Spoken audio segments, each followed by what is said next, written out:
Hello and welcome, guys. Today we're going to talk about behavioral change and, in particular, about technique called exposition. Exposition, in general, in therapy, is being used for anxiety issues, for fears, insecurities, and things like that. However, exposition can be used for basically any life situation, any behavior that you want to change. It's extremely useful when you want to develop new habits, change your procrastination, and so on and so on and so on. It's just wonderful universal technique that you can use across your life in any sphere. So there are many different kinds of exposition. And today in particular, I want to talk with you about exposition in imagination. This is a wonderful technique, and I like calling it with code words towards discomfort. So you see, normally, why we don't manage to do new habits, to talk to a new person, to do some new things that feel uncomfortable to us, it's because we want to avoid the pain, avoid the discomfort. And this desire to avoid something makes the thing that we are avoiding even scarier. So when you're trying to avoid pain, you're kind of telling yourself that the pain is scary. When you're trying to avoid emotions, you're telling yourself that emotions are scary. When you're trying to avoid discomfort, same. And oftentimes, even behind like a small action, like, I don't know, you want to go on a date, or you want to have new friend, or you want to start filming videos or anything like that.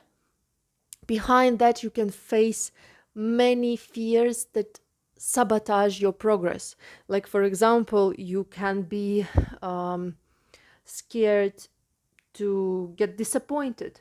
Like, that if I start working on my book, then it doesn't turn out to be the way I want it to be, then I become disappointed, I will have existential crisis, and so on and so on.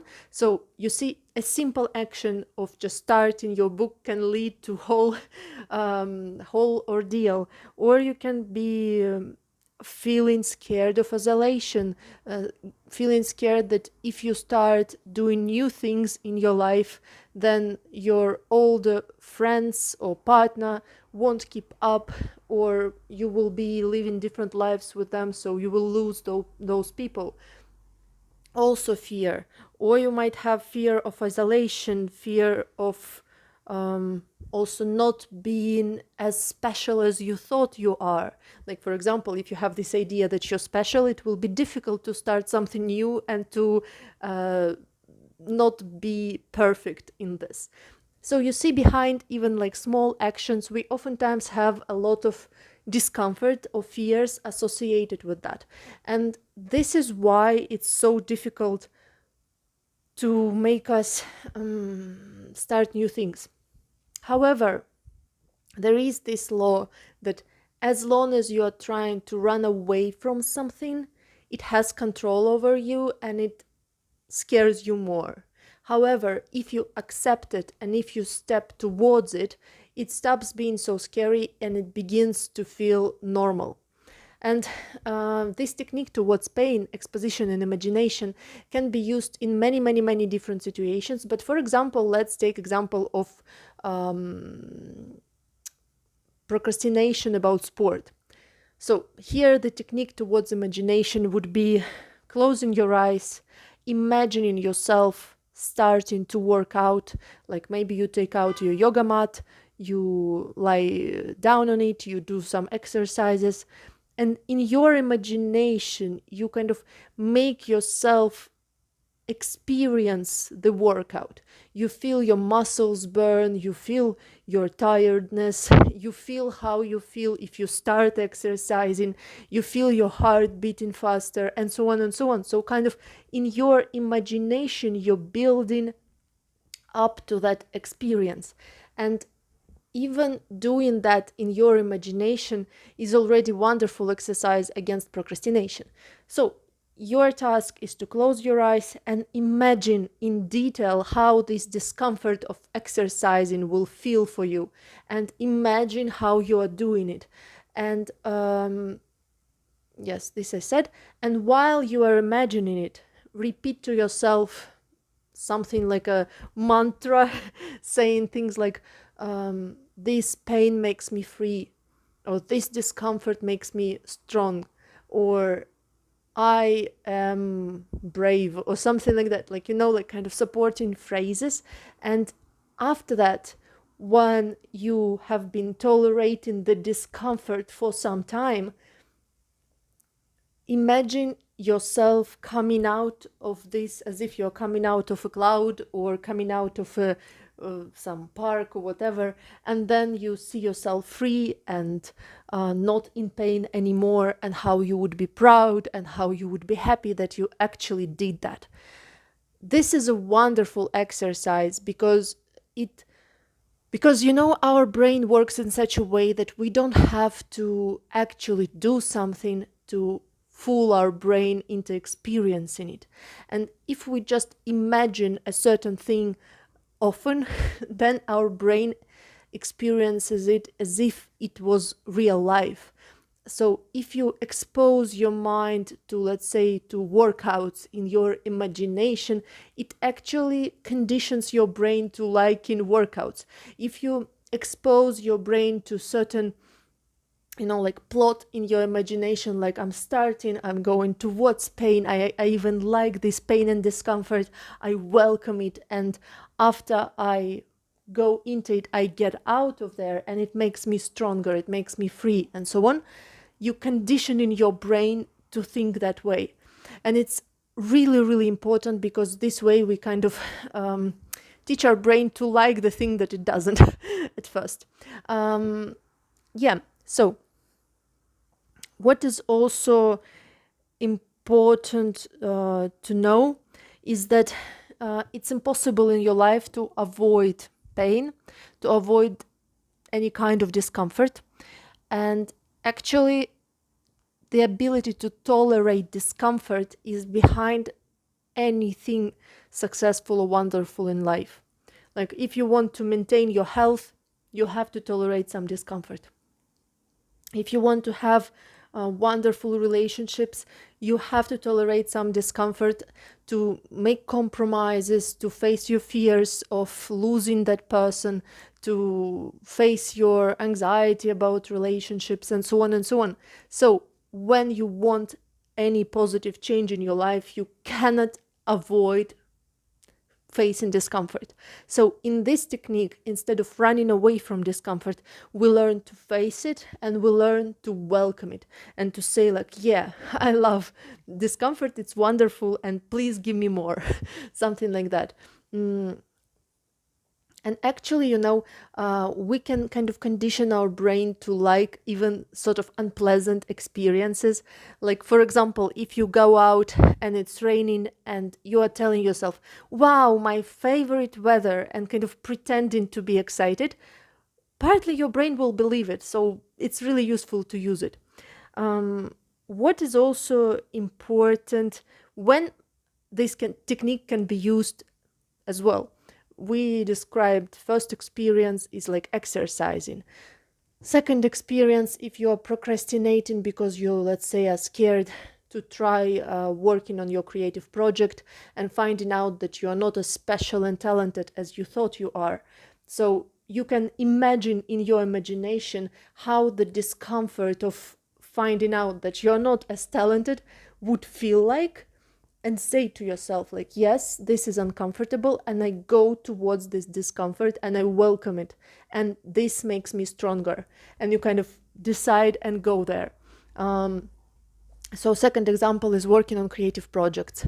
Third example is anything relationships related, like if you feel scared to show your interest in someone or tell them you like them and such. In this case, you can use this technique and imagine the discomfort of somebody not liking you back and how you would feel, and tell yourself, like, yes, I'm willing to pay this price, I'm willing to go towards it, and I welcome this discomfort and I go towards it, and it makes me stronger, it makes me free.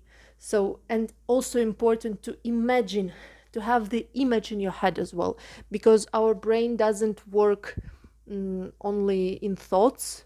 We it works in images, it works in audio, in hearing and so on. So it's really important to use this technique in varied manner. Like at the same time you are telling yourself like I'm going towards discomfort, at the same time you are imagining it. Like for example, you can imagine yourself going inside some kind of storm and imagining yourself going through this and not getting I don't know, destroyed by the storm, and then coming out and seeing bright sun and feeling like you became free after that storm. So several levels. Next thing when you can use this exercise, it's even for existential crisis, for fear of death and things like that. Like if you're scared of death, you can actually use this technique towards discomfort to imagine and to kind of make yourself go in this unpleasant experience. Actually, negative visualization like this and exposition was used even like by Stoics, for example, who had this idea that you should imagine losing what you have and practice this in your imagination quite often, and that it makes you more flexible in life and stronger and so on. So it can be used in many different ways. I encourage you to take your time and to think in what conditions it can be used. Like, for example, you want to exercise. So instead of developing a habit of exercising, you can actually start a habit of imagining yourself exercising, let's say, every morning. So you wake up and first thing you do in the morning, you start imagining in detail how you take the yoga mat, how you turn on some exercise video, how you do exercises, how your muscles burn, how your heart is beating, how you're feeling sweaty, and so on and so on. And imagine this in details. If you find yourself ready, you can also go and actually start exercising after imagining it. You know, this technique counting to 5 and doing something, that also can be combined with this exposition and imagination. So you close your eyes, you imagine yourself exercising, you imagine all the physical sensations, you imagine all of your emotions when exercising, and then you tell yourself, yeah, I see this discomfort and I go towards it. I go towards this discomfort and it makes me free. And you imagine yourself going into these exercises and how it feels, and then saying to yourself that it makes you free. And then you open your eyes, you count 1, 2, 3, 4, 5, and you go and start actually exercising. This is wonderful technique to make yourself do things that maybe aren't easy to start doing, like exercise. But this is one way. You can also use it when you have to, I don't know, make a phone call that you don't want to make. You can use it when you have to do some kind of work that you don't want to do, when you have to study something and it's boring and something like that. You just imagine the discomfort that you're gonna feel and then go towards it. Yeah, another usage for this technique is toleration of your emotions, because unfortunately not all of us learn to tolerate emotions since our childhood. Many of us learn that emotions are unbearable or that they are too scary. I have several videos about emotional skills, so please check them out. But the main thing is that if you learn that emotions are unbearable and difficult to manage, and you get used to, I don't know, coping with them and distracting yourself from them and avoiding them, this way is really harmful towards for your for your progress in life. Because if you avoid emotions, you basically avoid anything new in your life. So what we can do instead, we can just imagine the discomfort of emotion and say like, yes, it's uncomfortable, and I go towards it. I am able to tolerate it and just be with that emotion, not think about anything, not do anything, but just be with that emotion. And oftentimes it makes emotion disappear. And if you are like this, avoiding different emotions and feelings, I very much encourage you to use this exercise to develop your tolerance for emotions and for discomfort in general.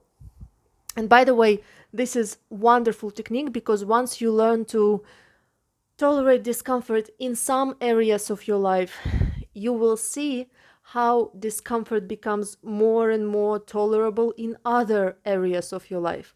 Like, for example, you learn to tolerate the discomfort of exercising, and then your brain already has this sectors in inside developed for tolerance of discomfort. And then you can tolerate discomfort of difficult emotions, of stressful situations, and so on. So it's kind of like a muscle that you exercise and then you get better. So yes, this technique can also be used when you want to learn to tolerate unpleasant or even pleasant emotions. Some people, they don't allow themselves to feel happy, for example, or they feel scared of feeling relaxed. Okay, so it's really important. And lastly, I want to mention this exposition technique relative to any clinical diagnosis, because oftentimes it can be also used if you have anxiety disorder, for example, or if you have anxiety, social anxiety, or any kind of phobia or panic disorder, and so on and so on. The principle is basically the same. You just go and do things that make you feel anxious in your imagination, and slowly increase the difficulty of it.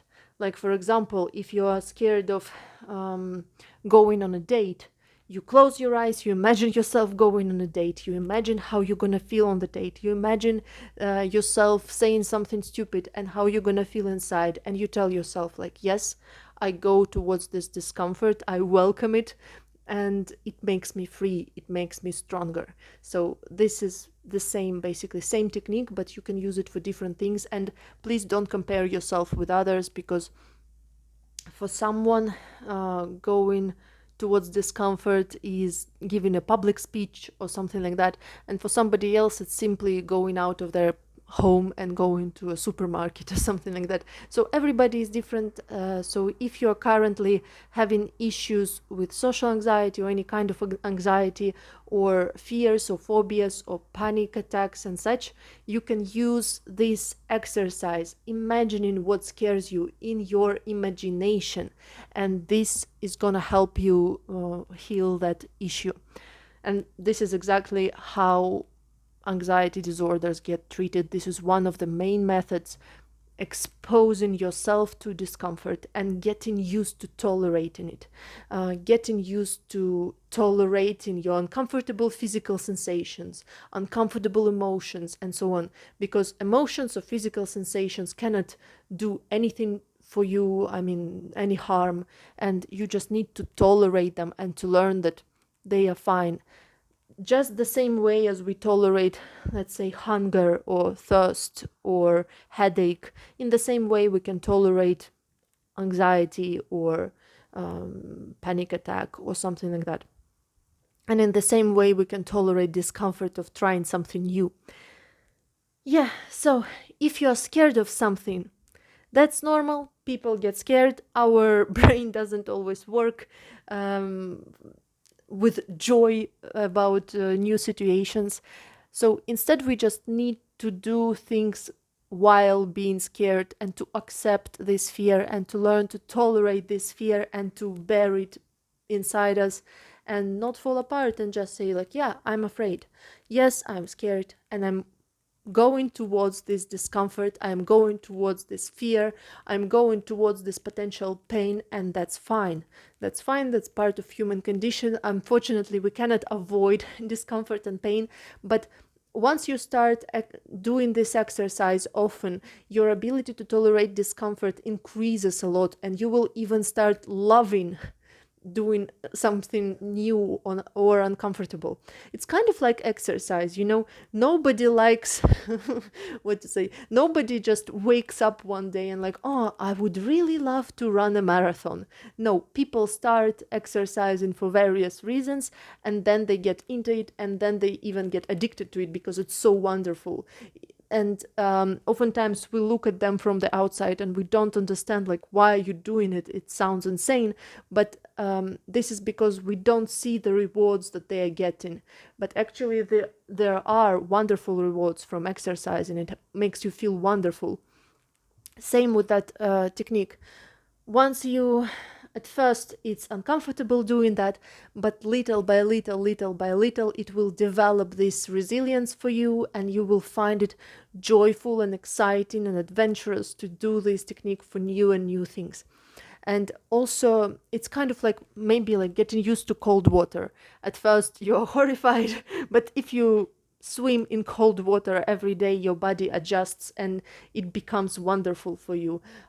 Same for this technique. So unfortunately, this works, and unfortunately we cannot avoid discomfort and get better like that.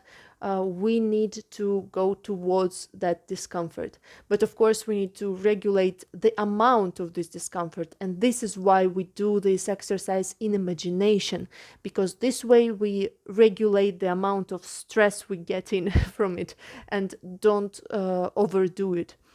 Yeah, so think about it like you would think about increasing weight training in the gym.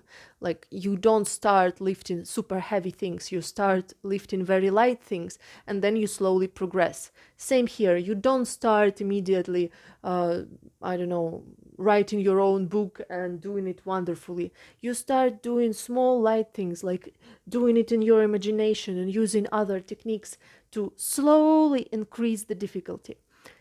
Yes, and in the next video, I will talk a bit more about this exposition technique and how to make it step by step, and also about anxiety and how it's related. But for now, it's good to know that you can use this exercise towards discomfort. So let's revise. The whole idea of towards discomfort is that you cannot avoid discomfort in your life, so instead you should change your approach to that and learn to love it, learn to be excited about it. It's the same as people who love exercising. You are going to become the same kind of pervert and like discomfort in your life, and like trying out new things, and like exercising and all that. And this is very, very useful for your mental health, physical health, and so on, and just happiness overall. So what you're gonna do, you close your eyes, you imagine the discomfort that you are trying to avoid, that you were trying to avoid in the past. Like, for example, the discomfort of exercise, like how your body is tired, how your muscle burn, how your heart is beating. Or you can imagine the discomfort of a panic attack, let's say, how it can feel.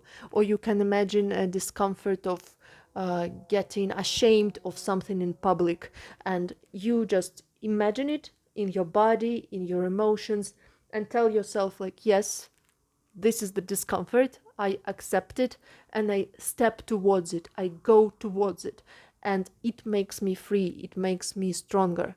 And you can even do it while standing up and closing your eyes and actually making steps forward. So this way you kind of including your body into that. Yes, and after that, after you stepped into this storm, into this tornado of discomfort, you imagine yourself standing there and tolerating it, and then you imagine how it's gone, and you are relaxed, and you went through this, and now you're free. And this way we condition our brain to tolerate things that otherwise are difficult to do. And yeah, and this is the point. And little by little we increase the difficulty of this exercise. So for example, at first you just do this in your imagination, And then when you get used to it, you start to actually do some exercise after that, or you can start actually making phone calls that you're scared of, or you can start actually talking to people you're scared to talk with, and so on and so on. So yes, I hope it was useful, and I see you in the next video talking about exposition more. Bye bye.